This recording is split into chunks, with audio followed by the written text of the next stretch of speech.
कक्षा 10 गणित एक्सरसाइज 2.2। कल आपको बहुपद के बारे में बताया था और बहुपद के प्रश्न में ही कुछ कराए थे।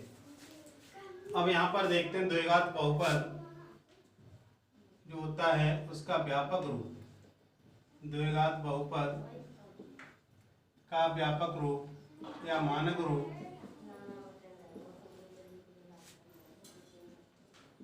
ax² plus bx plus c होता है, जहाँ ax² का गुणांक वेयर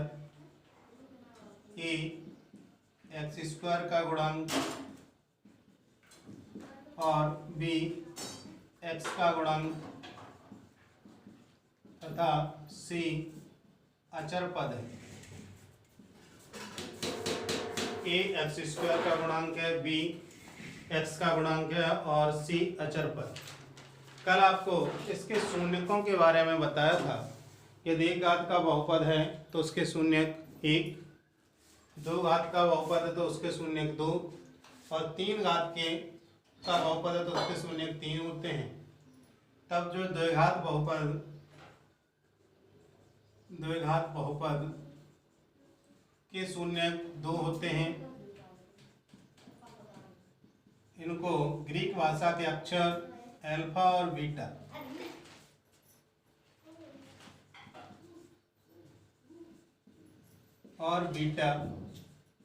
से प्रदर्शित करते हैं।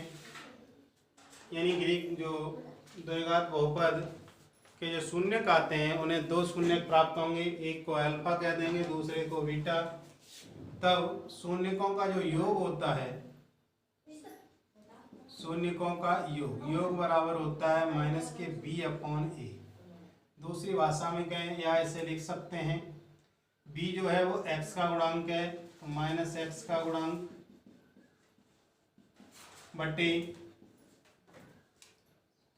ax² का गुणांक है।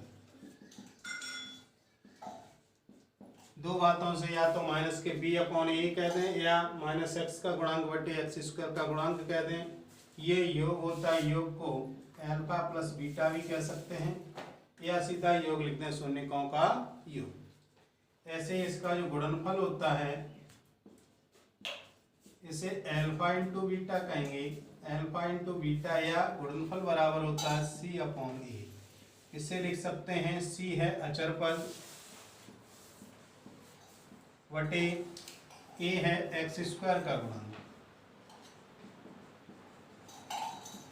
यानी कि हम बिना हल ज्ञात किए पता कर सकते हैं कि इसके शून्यकों का योग कितना होगा। तो शून्यकों का योग होता है -b/a अथवा x का गुणांक -x का गुणांक बटे x² का गुणांक। ऐसे ही शून्यकों का गुणनफल अल्फा इंटू बीटा बराबर होता है c/a या अचर पद बटे x² का गुणांक। इस तरीके से हम द्विघात बहुपद के पहले शून्य ज्ञात करेंगे, उसके बाद शून्यकों में संबंध को स्थापित करेंगे। इस प्रकार के प्रश्नों को देखते हैं। इस प्रश्नावली में क्वेश्चन नंबर 1 कहा जा रहा है, दिए गए द्विघात बहुपदों के शून्य ज्ञात कीजिए। निम्न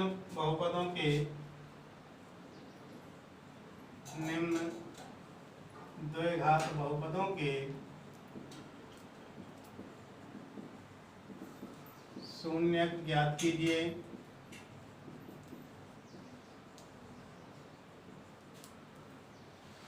तथा शून्यक और गुणांकों के बीच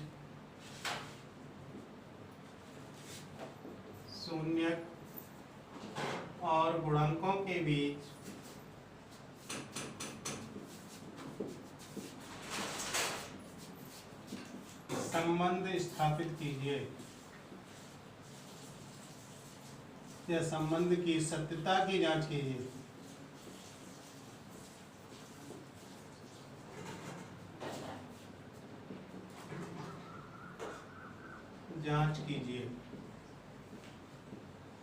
इस प्रकार का फर्स्ट पार्ट दिया है x² - 2x - 8 x² - 2x - 8। ये जो दिया है द्विघात बहुपद, इसके हमें शून्य ज्ञात करने हैं। और शून्य जब आ जाएंगे तो शून्यकों में संबंध को स्थापित करना। देखिए 8 के ऐसे खंड घटाने पर 2 आ जाए, तब 8 के हम सभी गुणनखंड लिखेंगे। तो 8 के सभी गुणनखंड होते हैं 8 एकम 8, दूसरा होता है 4 दूनी 8, और कोई है ही नहीं, तो एक तो घटाने पर है तो 8 में से 1 घटाएंगे 7 प्राप्त हो रहा, 4 में से 2 घटाएंगे 2, हमें 2 ही चाहिए। तो यहाँ पे जो 2 दिया है बीच में पद, इसके स्थान पर लिख सकते हैं 4 माइनस 2। तो यहाँ पर लिखेंगे x square minus 4 minus 2 into x minus 8। X का अंदर गुणा करेंगे एक्स स्क्वायर, एक्स का अंदर गुणा करें तो माइनस के 4x minus minus plus 2x minus के 8। इन दोनों में से पहले दोनों पदों में से x कॉमन आ रहा है, x से निकल जाएगा तो x, यहाँ से x निकलेगा तो यहाँ बचेगा माइनस के 4। इन दोनों में से प्लस के 2 कॉमन, x माइनस के 4। अब देखेंगे x माइनस 4 यहाँ पर भी है, x माइनस 4 यहाँ पर, यानी दोनों जगह ब्रैकेट में x माइनस 4 है। तो x माइनस 4 को कॉमन ले लेंगे, बचेगा x प्लस 2। इस प्रकार से ये द्विघात बहुपद के गुणनखंड हमें प्राप्त हुए हैं। अब इसके शून्य ज्ञात करने हैं। देखिए बेटा, जब शून्य ज्ञात करने हैं तो शून्य जब आएंगे तो इनका गुणा निश्चित रूप से शून्य होना चाहिए, चाहे इस पद का चाहे इस पद का। तो फर्स्ट पार्ट क्या है, x माइनस 4 बराबर 0, यानी कि x बराबर 4। सेकंड क्या है, x प्लस 2 बराबर 0, इसलिए x बराबर माइनस 2। या तो ये बराबर 0 हो जाएगा या ये, तो हम दोनों को अलग अलग करके लिख लेते हैं। तो 2 शून्य प्राप्त हुए, 4 और माइनस 2। एक को अल्फा कह देंगे 4 और बीटा कह देंगे माइनस 2, यानी कि हमें शून्य प्राप्त हो गए इस द्विघात बहुपद के। अब इन शून्यकों में संबंध की सत्यता की जांच करनी। तो देखेंगे सबसे पहले शून्यकों का योग अल्फा प्लस बीटा बराबर अल्फा प्लस बीटा। देखेंगे तो अल्फा का मान दिया है 4, बीटा का मान दिया है 2, माइनस का घटा दिया, 4 में से 2 घटाएंगे 2, बट्टे में 1 लिख सकते हैं। अब देखेंगे यहाँ पर ये 2 लिखा है वो किसका गुणांक है, x का गुणांक है। देखो x का गुणांक कितना है, माइनस का 2 है, और यहाँ पर 2 आ रहा है, यानी कि अपोजिट साइन है, चिन्ह विपरीत है। इसका मतलब यहाँ पे माइनस का 2x का गुणांक है और यहाँ पे कैसा है, प्लस का है, चिन्ह बदल गया। इसे लिख सकते हैं माइनस की x का गुणांक बटे 1। एक्स स्क्वायर का गुणांक देखेंगे तो 1 है, तो यहाँ लिख देंगे एक्स स्क्वायर का गुणांक। तो ये बात बिल्कुल सत्य हो गई कि अल्फा प्लस बीटा बराबर जो है दोनों शून्यकों का योग है वो माइनस एक्स का गुणांक बटे एक्स स्क्वायर का गुणांक प्राप्त हो रहा है। ऐसे ही एक बात ठीक है तो दूसरी बात को भी चेक करेंगे। दूसरी बात है अल्फा इंटू बीटा यानी शून्यकों का गुणनफल, ये देखना कि वो अचर पद बटे एक्स स्क्वायर का गुणांक आता है कि नहीं। तो देखेंगे अल्फा का मान 4 और बीटा का मान -2, गुणा करेंगे तो माइनस के 8 बट्टे में 1 लिख सकते हैं। अब यहाँ देखेंगे तो जो -8 है वो अचर पद है, यहाँ दिखाई दे रहा है, यहाँ पे लिख देंगे अचर पद। और नीचे 1 आया तो 1 किसका गुणांक है, एक्स स्क्वायर का गुणांक। यही संबंध की सत्यता की जांच करनी थी। इस प्रकार से पहला पार्ट पूरा हो गया। सबसे पहले हमें उसके गुणनखंड करने हैं, गुणनखंड के पश्चात शून्य आएंगे, फिर शून्यकों में संबंध के यानी अल्फा प्लस बीटा यानी शून्यकों का योग माइनस एक्स का गुणांक बटे एक्स स्क्वायर का गुणांक सत्यापित करना। अल्फा इंटू बीटा जो सॉल्व करेंगे तो वो आएगा अचर पद बटे एक्स स्क्वायर का गुणांक। यदि ऐसा आता है तो हमारा क्वेश्चन सही है। इस प्रकार से हम इन क्वेश्चनों को कर सकते हैं। और देखिए इसी प्रकार के और भी पार्ट दिए हुए हैं। सेकंड दिया है 4s square minus 4s,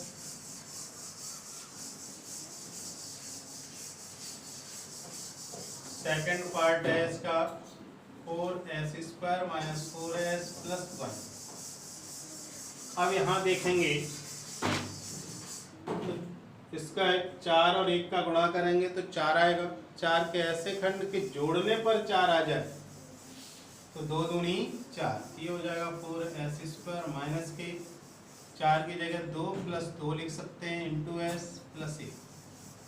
4s² गुणा करें तो माइनस के 2s माइनस 2s + 1। इन दोनों में से कॉमन 2s आ रहा है तो बचेगा 2s, यहाँ से पूरा ये निकल गया। यहाँ पर देखेंगे 2s प्लस का या माइनस का, तो चिन्ह माइनस का कॉमन लेंगे, ए कुछ भी कॉमन नहीं तो माइनस का 1, यहाँ बचेगा 2s प्लस का या -1। 2s - 1 कॉमन आ रहा, दोनों ही ब्रैकेट हैं, बचेगा 2s - 1। फर्स्ट देखेंगे 2s - 1 बराबर 0, इसलिए 2s बराबर 1। s बराबर कितना हो गया 1/2। सेकंड देखें 2s - 1 बराबर 0, इसलिए 2s बराबर 1, s बराबर 1/2। यानी अल्फा और बीटा दोनों सेम आए, इसलिए अल्फा बराबर 1/2 और बीटा बराबर भी 1/2। जब हमें दोनों मान प्राप्त हो गए तब मूलों का योगफल ज्ञात करेंगे। मूलों का योगफल होगा अल्फा प्लस बीटा बराबर, ये हो जाएगा 1/2 प्लस 1/2। 1/2 और 1/2 जोड़ेंगे तो 1 और 1 2/2। यहाँ कितना आया 2/2 आया। अब यहाँ देखें s का गुणांक कितना है 4 और s² का गुणांक कितना है 4। यहाँ पे हमें 2 और 2 प्राप्त हुआ है। ऐसी कंडीशन में या तो 1/1 आ रहा है तो यहाँ दोनों वैल्यू सेम होंगी तो भी 1/1 की कंडीशन बनती है। या यही वैल्यू लानी तो आंसर में समान संख्या का गुणा कर दें, 2 का अंश में 2 का हर में, तो ये हो गया 4/4।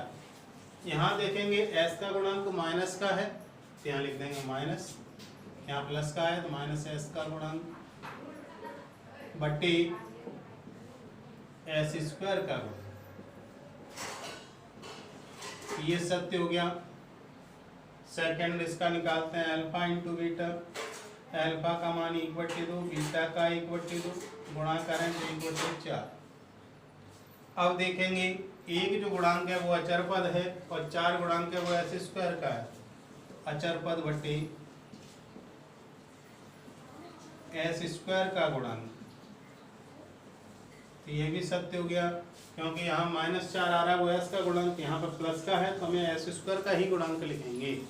इसलिए अल्फा प्लस बीटा और अल्फा इंटू बीटा दोनों ही ठीक आ गए। इस प्रकार से हम इन क्वेश्चन को कर सकते हैं।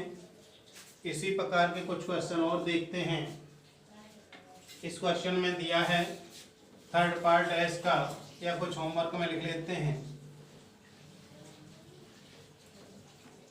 देखिए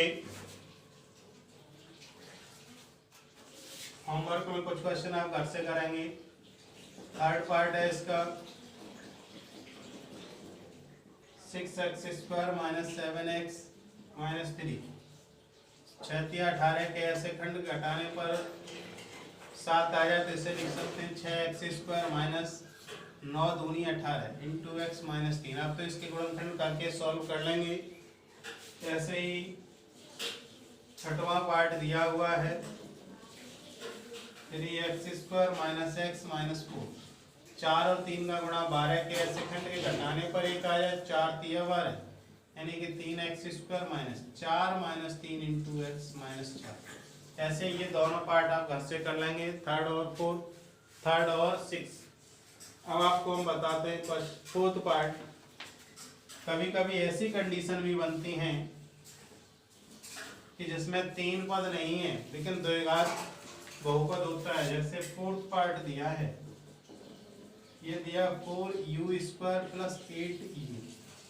तब इस प्रकार के क्वेश्चनों को करने में थोड़ी सी कठिनाई को देखेंगे। क्या सीधा सीधा गुणनखंड ले कॉमन लेते हैं तो 4u कॉमन तो बचेगा u प्लस 4 का भाग देंगे तो 2 बार। अब फर्स्ट हो गया 4u बराबर 0, इसलिए u बराबर हो जाएगा 0/4 यानी कि 0। सेकंड u + 2 = 0, इसलिए u = -2। तब अल्फा का मान हो गया 0 और बीटा का मान हो गया -के। हमें अल्फा और बीटा दूसरे तरीके से प्राप्त हो गए गुणनखंड करके। अब हमें अल्फा प्लस बीटा निकालना, तो अल्फा प्लस बीटा हो जाएगा अल्फा का मान 0, बीटा का -2, ये घटा दे तो -2/e। अब यहाँ देखेंगे, यहाँ पर देखेंगे, यहाँ पे 8 है, यहाँ पे 4 है, तो ऊपर नीचे 4 का गुणा कर दीजिए। 4 का गुणा करेंगे तो 4 दूनी -8/4। अब यहाँ -8 जो आया है वो किसका गुणांक है? u का। यहाँ प्लस है, यहाँ माइनस, अपोजिट साइन है तो माइनस लिखेंगे। ये हो जाएगा -u का गुणांक बटे 4 दिया है वो u² का गुणांक है, तो u² का गुणांक। ठीक है, इस तरीके से ये सबसे हो गया। फिर निकालेंगे अल्फा इंटू बीटा। अल्फा का मान 0, बीटा का -2, गुणा करेंगे तो 0। अब 0 में किसी का भी गुणा करें, किसी का भी भाग दें, 0 आता है। अब देखिए यहाँ पे 0 आया है तो हमें लाना क्या है? u² का गुणांक है 4, तो बट्टे में 4 लाना है। 4 लिख दीजिए, इससे लिख देंगे अचर पद। अचर पद यहाँ पे जब दिया नहीं है, कुछ नहीं है, तो यहाँ पे क्या है? 0। तो ये हो जाएगा अचर पद बटे u² का गुणांक। इस प्रकार से इस पार्ट को भी हम सॉल्व कर सकते हैं। एक पार्ट इसी प्रकार का और है, 5वां पार्ट। उसमें कहा जा रहा है, इसमें कहा जा रहा है t² - 15। इसका अंतिम पार्ट देखेंगे इस क्वेश्चन का। आगे के क्वेश्चन अगले वीडियो में आपको कराएंगे। ये क्वेश्चन करके देखना, अच्छा क्वेश्चन है। 5वां पार्ट है t² - 15। अब यहाँ देखें, इसके गुणनखंड करें तो इसे लिख सकते हैं t² - √15 का स्क्वायर, वर्गांतर t + √15, दूसरे ब्रैकेट में t - √15। फर्स्ट t + √15 बराबर 0, इसके t = -√15। सेकेंड t - √15 बराबर 0, इसलिए t = √15। अब देखेंगे हमारे पास दो वैल्यू आ गई। एक को अल्फा कह देंगे, अल्फा का मान -√15 और बीटा का मान +√15। तब यहाँ देखेंगे alpha plus beta. Alpha plus beta करें, अल्फा का मान -√15, बीटा का मान √15, दोनों को जोड़ेंगे, एक प्लस का और एक माइनस का, तो 0 हो जाएगा। और 0/1 लिख दो या 2 लिख दो। अब यहाँ देखेंगे 0 है तो t का गुणांक है ही नहीं, 0 है, इसलिए ये हो जाएगा -t का गुणांक, चाहे प्लस का कहो या माइनस का, बटे t² का गुणांक 1 दिया है तो t² का गुणांक। इस प्रकार से पहला अल्फा प्लस बीटा का सत्यापन हो गया। दूसरा देखेंगे अल्फा इंटू बीटा। अल्फा का मान -√15, बीटा का √15, गुणा करेंगे तो माइनस √15 इंटू √15, ये हो गया 15 बटे 1 लिख सकते हैं। तो यहाँ देखेंगे -√15 अचर पद है, ये हो जाएगा अचर पद बटे t² का गुणांक। तो इस क्वेश्चन में भी सत्यता की जांच हो रही है कि वास्तव में जो शून्यक होते हैं या मूल होते हैं उनके शून्यकों का गुणनफल जो होता है वो अचर पद बटे t² का गुणांक होता है। इस प्रकार से इस क्वेश्चन के सभी पार्ट आज पूर्ण हुए हैं। नेक्स्ट वीडियो में नेक्स्ट क्वेश्चन। धन्यवाद।